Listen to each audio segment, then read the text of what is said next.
Nighttime mouthguards are proving a comfortable alternative for snoring and sleep apnea treatment. The latest research also indicates they may just be as effective as CPAP machines for some patients. These bedtime mouthguards are helping Ian Stewart fend off snoring and sleep apnea. I've been snoring for a long time, so... Snoring can be a symptom of sleep apnea when the throat becomes blocked during slumber, interrupting breathing, sleep and causing other problems such as high blood pressure.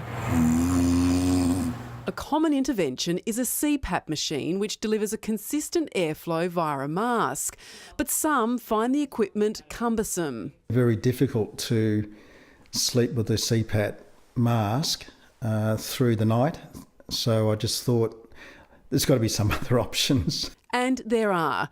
Dr Harry Ball from the Sleepwise Clinic prescribes his patients custom-made slumber mouthguards designed to keep the respiratory tract ventilated. The tongue's the main culprit in sleep apnea. That falls back and blocks the airway. So by holding that jaw forward, it tends to keep the airway open. A recent University of Sydney trial followed 200 patients with moderate to severe sleep apnea over 6 months. Patients who wore a mouthguard had similar improvements in blood pressure when compared with CPAP machine users. Maybe time to ask your doctor about it, because the oral appliances really are a valid alternative. Treatment's life-changing for those people. For those with diagnosed sleep apnea who want to try this treatment, the advice is don't switch off your CPAP machine just yet.